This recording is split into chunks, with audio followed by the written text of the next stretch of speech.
Bismillahirrahmanirrahim. Assalamualaikum warahmatullahi wabarakatuh. Perkenalkan, nama saya Muhammad Yadi Solihin dengan NIM F1B0200100. Di sini saya akan melakukan respon praktikum transmisi dan distribusi tenaga listrik oleh Bapak dosen penguji yaitu Pak Sultan STMT. Oke, kita lanjutkan saja ke materi praktikum transmisi dan distribusi tenaga listrik.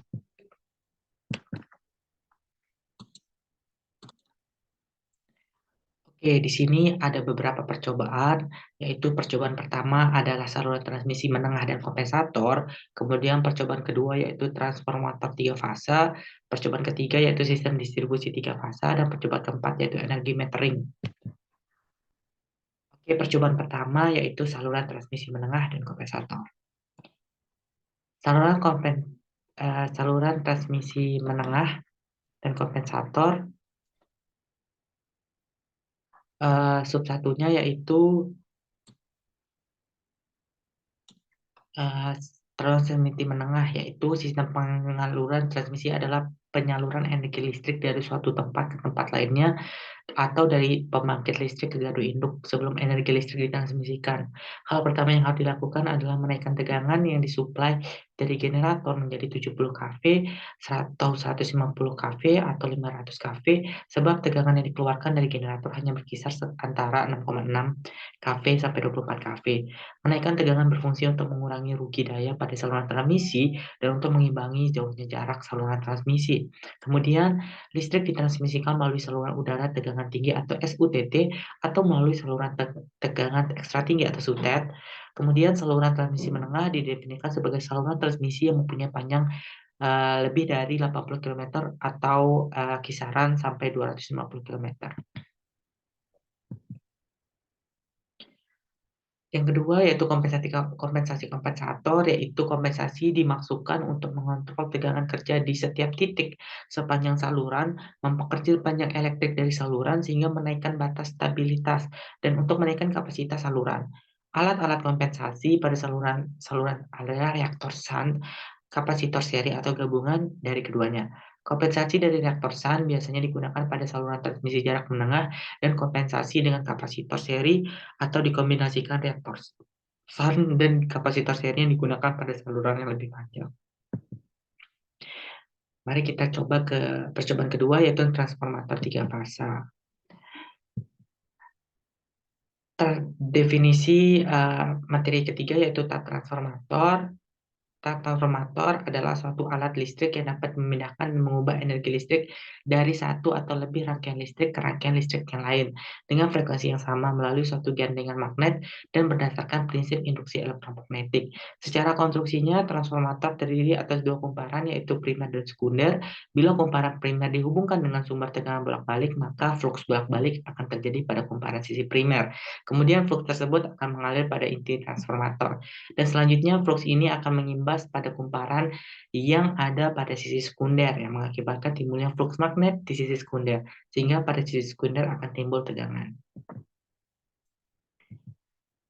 Kemudian ada tap changer. Apa sih itu tap changer? Tap changer adalah alat perubahan perbandingan transformator untuk mendapatkan tegangan operasi sekunder yang lebih baik dari tegangan jaringan primer yang berubah-ubah. Tap changer terdiri dari selector switch, diverter switch atau tahanan transisi. Selector switch merupakan rangkaian mekanis yang terdiri dari terminal-terminal untuk menentukan posisi tap atau rasio belitan primer. Reverse switch yaitu diverter switch merupakan rangkaian mekanis yang dirancang untuk melakukan kontak atau melepaskan kontak dengan kecepatan yang sangat tinggi. Dan terakhir ada tahanan transisi yaitu tahanan sementara yang akan dilewati arus primer pada saat perubahan tap.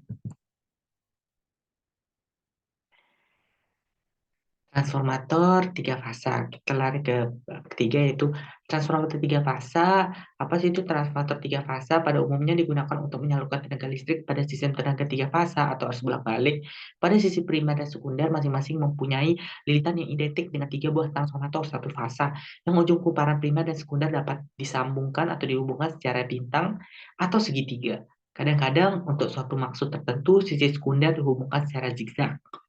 Transformator tiga fasa dapat dikonstruksikan dari tiga macam tipe, yaitu 3x1 fasa, di mana tiga transformator terdiri dari satu fasa yang identik, atau 1x3 fasa, di mana satu fasa transformator konstruksi tipe tiga fasa. Ini adalah salah satu ciri-ciri transformator 3x1 fasa atau 1x3 fasa. Yang pertama, 3x1 fasa yaitu pertama, kumparan primer dan sekunder dapat dibuat beberapa macam vektor grup dan angka jam yang sesuai dengan yang diinginkan. Kedua, ketika transformator dapat dioperasikan ke beban menjadi satu fasa dengan cara yang dihubung paralel. Yang ketiga yaitu dengan daya yang sama ketiga fasa, maka untuk 3x1 fasa dibandingkan dengan 1x3 fasa lebih berat dan lebih mahal. Dan yang terakhir yaitu tegangan untuk ketiga fasanya primer dan sekunder betul-betul seimbang. Perbedaan yang untuk transformator 1x3 fasa yaitu pertama, konstruksinya sudah didesain dari pabrik dalam bentuk permanen. Kedua, dapat digunakan untuk mensuplai beban satu fasa, maka dari setiap fasa maksimal beban yang dapat dipukul 1/3 daya tiga fasa. Yang ketiga yaitu transformator ini lebih ringan karena materialnya lebih kecil sehingga lebih murah. Dan yang terakhir itu keseimbangan tegangan antara ketiga fase primer dan sekundernya kurang begitu seimbang. Untuk percobaan ketiga yaitu distribusi tiga fasa. Yang pertama, pembebanan seimbang dan tidak seimbang. Pada prinsipnya transformator tiga fasa sama dengan transformator satu fasa. Perbedaannya adalah seperti perbedaan sistem listrik satu fasa dengan listrik tiga fasa, yaitu mengenai sistem bintang dan segitiga, serta sistem zigzag. Dan juga sistem angka jam yang sangat menentukan untuk kerja paralel transformator tiga fasa. Untuk menganalisa transformator daya tiga fasa dilakukan dengan memandang atau menganggap transformator tiga fasa sebagai transformator satu fasa. Teknik perhitungannya pun sama, hanya untuk nilai akhir biasanya parameter tertentu atau arus dan tegangan dan daya tiga fasa itu dikaitkan dengan nilai akar 3. Hubungan tiga fasa pada transformator. Secara umum hubungan Brayton tiga fasa terbagi atas dua jenis, yaitu hubung bintang dan hubung delta. Masing-masing hubungan ini memiliki karakteristik arus tegangan yang berbeda-beda, baik sisi primer maupun sekunder. Masing-masing dapat dihubungkan bintang, delta maupun zigzag. Hubungan delta, tegangan pada transformator tiga fasa pada kumparan yang dihubungkan secara delta yaitu VAB, VBC, dan VCA masing-masing mempunyai beda fasa sebesar 120. Sedangkan di hubung bintang atau Y, arus pada transport tiga fase dengan kumparan yang dihubungkan secara bintang yaitu IA, IB, dan IC masing-masing mempunyai beda fasa sebesar 120 derajat.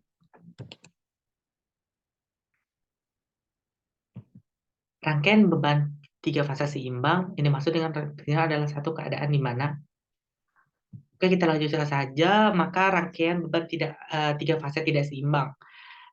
Maksud dengan keadaan tidak seimbang adalah keadaan di mana salah satu atau kedua syarat keadaan seimbang tidak terpenuhi. Kemungkinan keadaan tidak seimbang ada tiga, yaitu ketiga faktor sama besar tetapi tidak membentuk sudut 120 derajat.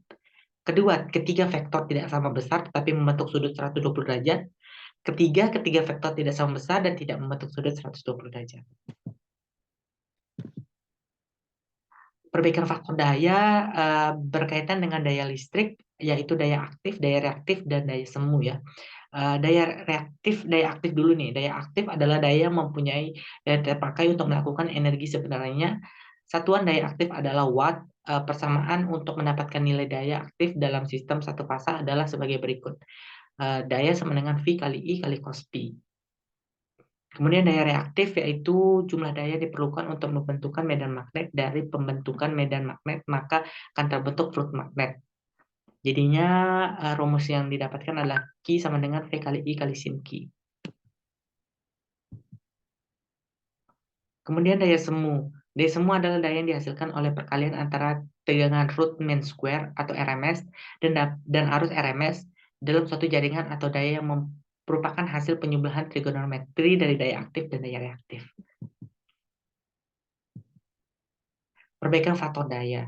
Nah, proses kenaikan faktor daya adalah pengubahan tegangan atau arus ke beban asli dikenaikkan sebagai faktor daya.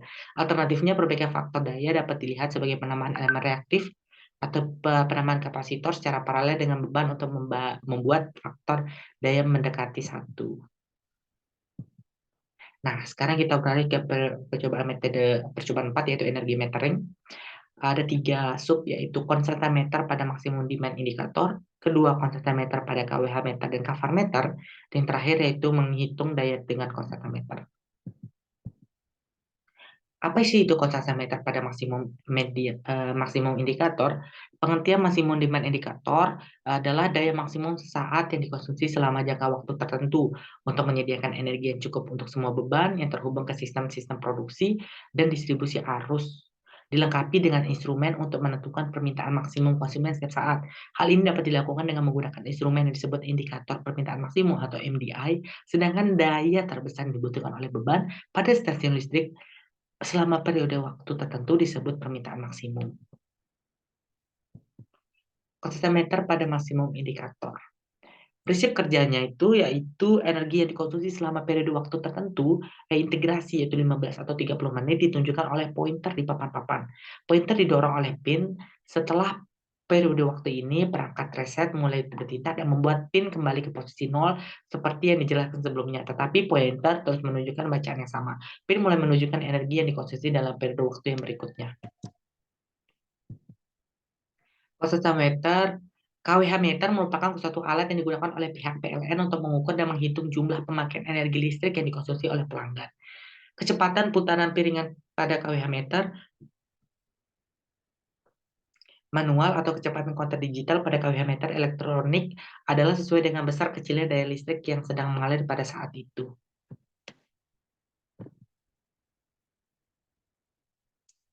Sekarang kita akan menghitung daya dengan konstanta meter.